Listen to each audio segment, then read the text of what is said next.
usually when we talk about a crime scene today, there's this underlying expectation of precision, like a surgical theater. Right, exactly. We're totally used to investigators arriving with, laser scanners, chemical reagents, sterile swabs. Yeah, the physical space usually tells a story, like a jagged broken window or a scattered purse.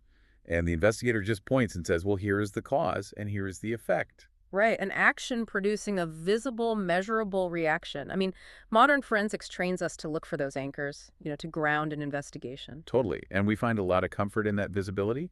But then you step into the world of historical cold cases. Which is a whole different ball game. Oh, absolutely, Yeah. particularly with the missing children. So if we want to understand how that shockwave started, we really have to look closely at who Beverly was, her personality. Which is so crucial here. Because her temperament is honestly the biggest clue we have and simultaneously the biggest contradiction in the entire timeline. Yeah, the paradox of Beverly. She was a deeply cautious, quiet 10-year-old.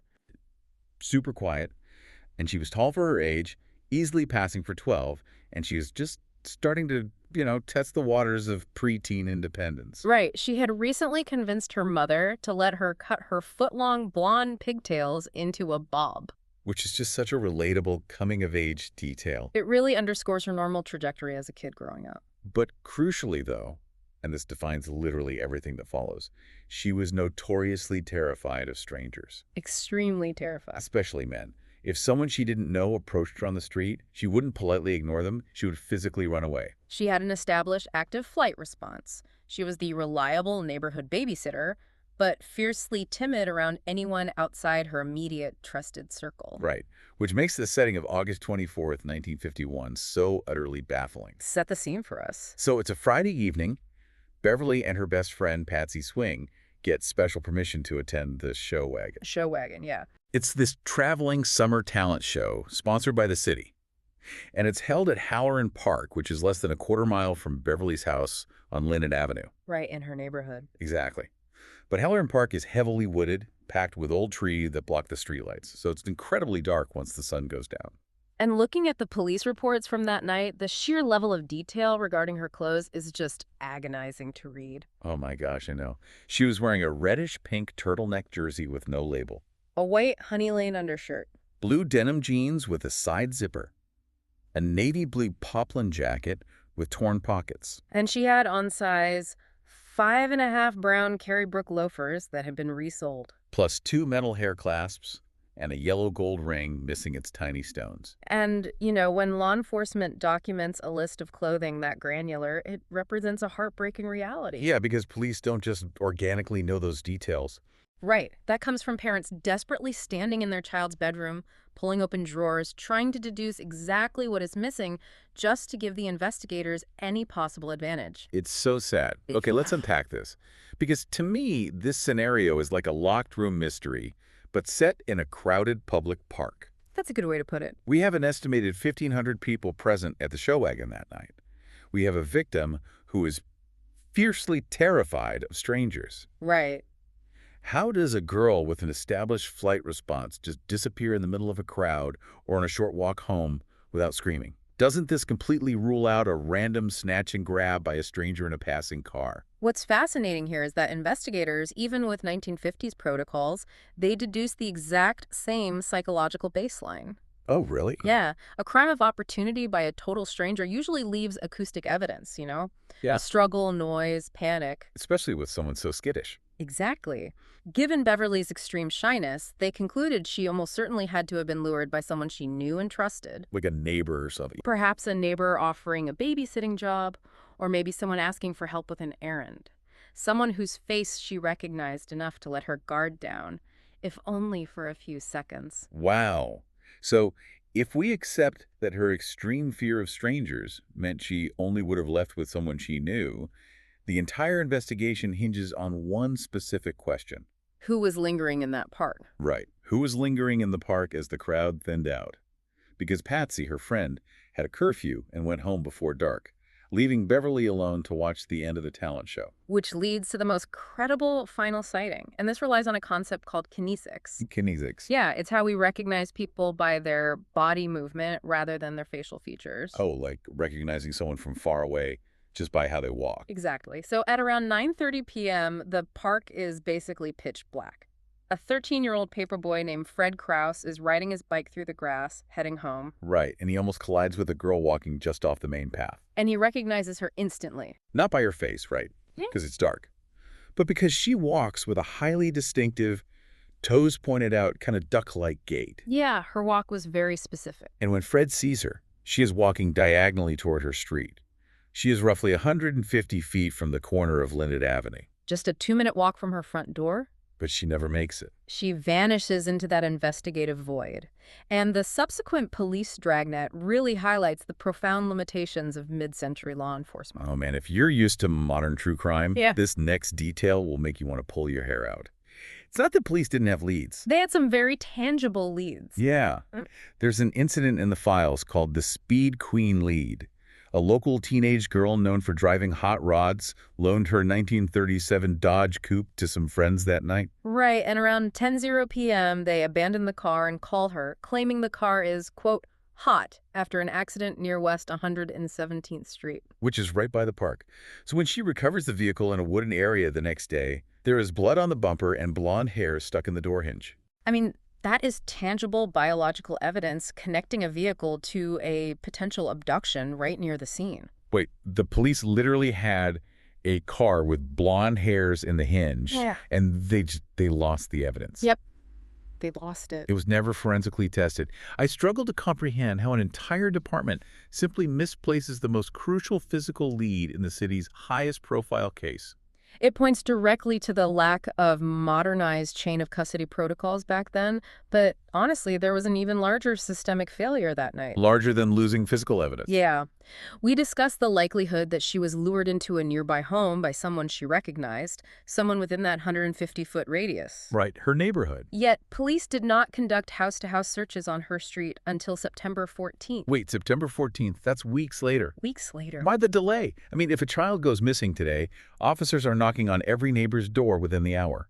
Well, in 1951, without standardized child abduction protocols like Amber Alerts or immediate grid search mandates, local departments defaulted to treating missing kids as runaways for the first 24 to 48 hours. Even a cautious 10-year-old who runs from strangers. Yeah, that was just the standard operating procedure.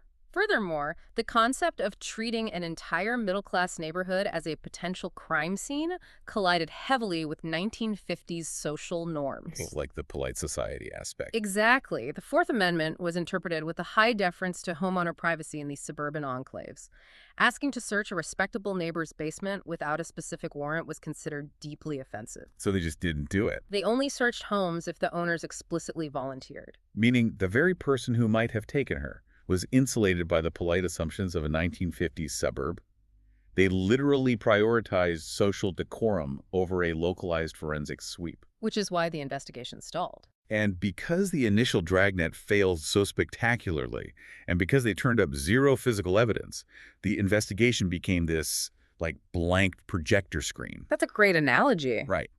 Desperate people, whether it's the public, the media, or opportunists, they will project their own delusions and theories onto that screen. The police suddenly had to manage an unbelievable circus of suspects and false confessors. Because high-profile media saturation acts as a magnet, it attracts opportunists looking for a payout and individuals trying to insert themselves into a narrative that's larger than their own lives. Here's where it gets really interesting.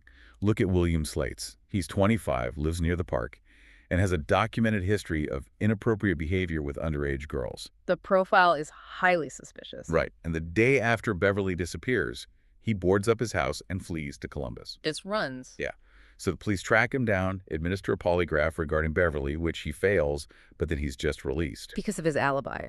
His 17-year-old girlfriend provides an alibi, claiming they were making out in a car at a totally different park. An alibi that was taken entirely at face value. Without digital verification, like cell phone pings or CCTV, a single witness statement could completely close an avenue of investigation, regardless of the suspect's suspicious flight. Unbelievable. Then you have the drifter, Harvey Lee Rush, who gets arrested for public intoxication in Los Angeles in 1955. Ah, yes, the confessor.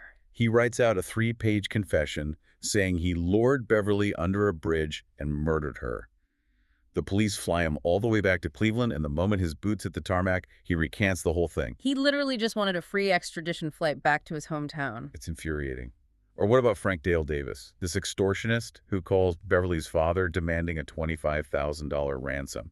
The drop for that ransom was something else. Yes. He insists that Beverly's mother, Elizabeth, deliver the cash alone in downtown Cleveland at 5:30 in the morning. And the police sting operation for that drop was incredibly reckless by today's standards. It's almost comical if it weren't so tragic. Beverly's mother was nearly 6 feet tall. So the police have an armed, undercover male detective dress up in drag to look like Elizabeth Potts. Just a guy in a dress with a gun? Yes. He takes a cab to the drop site. When Davis waves a handkerchief from afar, police just swarm him at gunpoint. Yeah. And Davis immediately admits he was just, quote, strapped for money and had absolutely nothing to do with the disappearance. This highlights how information overload paralyzes an investigation. I mean, detectives spend thousands of man-hours chasing extortionists and cross-country drifters, while the real trail just goes completely cold. I see how media hysteria brings out the opportunists, but what about the people who use the police for personal vendettas? That's even darker. Like the 1994 Midvale Avenue letter. A couple is renovating a house on Midvale Avenue in Cleveland, and hidden under an old carpet on the stairs, they find a letter written in 1960. Imagine finding that. Right. The author, a woman named Anna, claims in terrifying detail that her husband was the killer. She wrote that she caught him burning Beverly's dismembered body in their basement furnace. To cold case detectives, a hidden confession letter like that feels like the ultimate breakthrough. So the police track Anna down. She's 83 years old at this point. She freely admits she wrote it and hid it, but she says the entire story was a total fabrication. A complete lie. She wrote it as a revenge fantasy against her husband because he was abusive. She was hoping that someday someone would find the letter and he would be arrested for murder. This raises an important question about weaponizing an investigation. It is perhaps the most disturbing example of how people insert themselves into tragedies. It really is. And after decades of those dead ends, hoaxes, and revenge plots, the case inevitably goes cold. The noise fades. But then, 50 years later, in the year 2000, the past suddenly reaches out directly to the press. A real blast from the past. 4 handwritten letters arrive at the desk of Brent Larkin, a reporter for the Cleveland Plain Dealer. The anonymous author claims to be the man who took Beverly. The killer. Right. He says he is in his 80s, his body is wrecked with cancer and diabetes, he has less than a year to live, and he wants to clear his conscience. He provides highly specific details about the neighborhood. And he makes a very bold promise. He promises to turn himself in at Halloran Park on August 24, 2001, the exact 50th anniversary of the disappearance. Setting a calendar date for a confession half a century later is an audacity you just rarely see in criminal psychology. So what does this all mean? We know from the extortionist and the furnace letter that people lie constantly. Could this just be a retired cop playing a cruel prank using insider info from old case files? That was definitely the prevailing theory among skeptics at the time, but the forensic analysis of these specific letters tells a very compelling story. Okay, because the police tested the envelopes. They found DNA on the flap of the first envelope, confirming the sender was male. Right. He used tape on the subsequent letters, likely realizing his mistake. But the craziest part is the lack of other evidence. There were absolutely no fingerprints on the paper. None. Which sounds like he was wearing gloves, right? Exactly. But if we connect this to the bigger picture of forensic biology, a fascinating detail emerges about gerontology and dermatoglyphics. Okay, tell me about that. As humans age, our skin loses moisture and elasticity. The ridges on our fingers literally flatten out. Elderly people, especially those in their 80s, often do not leave fingerprints on porous surfaces like paper. Wait, really? Yes, because their skin is simply too dry and lacks the necessary oils to leave a print. Oh, wow. So the lack of fingerprints didn't necessarily mean a criminal mastermind wearing gloves.